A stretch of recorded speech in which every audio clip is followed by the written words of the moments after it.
চলে আসলাম বাজারে। কি করতে এসেছি, কেন এসেছি সবটাই তোমাদের বলবো এই ব্লগে।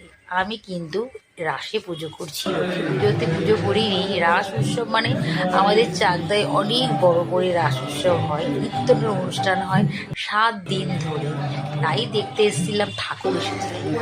রসগৌর ভাণ্ডারে যাচ্ছিলাম, গেছি, গিয়ে দেখি ঠাকুরকে গুছাচ্ছে, তখনই দর্শন হলো আমার গোপাল দর্শন হলো। কীর্তন করে তোমরা গোপাল দর্শন করার সাথে গোপাল অবশ্যই কমেন্টে লিখো। দেখো গোপাল ঢুকছে, আর ওই দাদাটার গাড়ি আছে বলছে ঠাকুরও ঢুকে গেছে। আমাকে বলছে ঠাকুর দর্শন করে যাবো। আমি বললাম আমার তাহলে সৌভাগ্য হলো রাধা গোবিন্দ দর্শন করা। দেখো চাকদায় এত বড় অনুষ্ঠান হয়, তখন কিন্তু আমি আসতে পারি না, কেননা আমার বড় মশাই সব জায়গায় নিয়ে যেতে চায় না।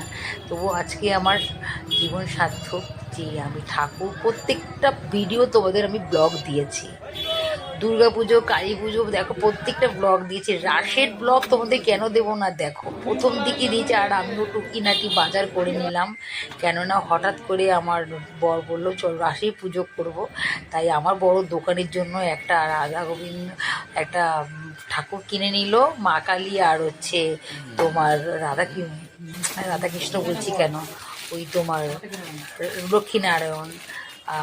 আমার যদি কথা একটু ভুল হয় তোমরা আমাকে একটু ক্ষমা মার্জনা করে নিও। চলো থাক, হয়েছে অনেক। আর তোমরা তো আমার নিজেরই লোক বলো।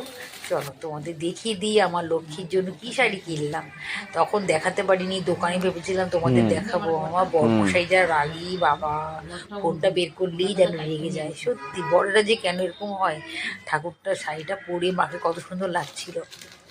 মার জন্য একটা দেখো একটা হার এনেছি, হারটা কত সুন্দর, মাকে খুব সুন্দর লাগে পরলে, খুব সুন্দর হারটা মাকে পরিয়ে দিলাম।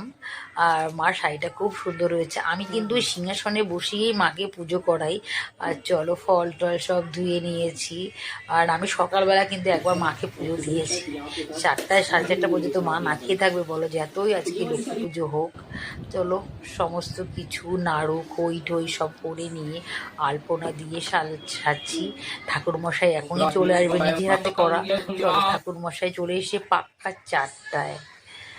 অবশেষে আমার দেখেছো তো হলো, আমার ঠাকুরমশাই সব কিছু কমপ্লিট। আর ঠাকুরমশাই এসেছে, আমার একটু বসে থাকতে হয়নি, আমার যে কি ভালো লাগছে। চলো পুজো হয়ে গেছে, এখন হবে প্রসাদ বিতরণ। তোমরা কে কে প্রসাদ খাবে চলে আসো। আজকে ভিডিওটা কিরকম লাগলো অবশ্যই কমেন্টে জানাও। টাটা।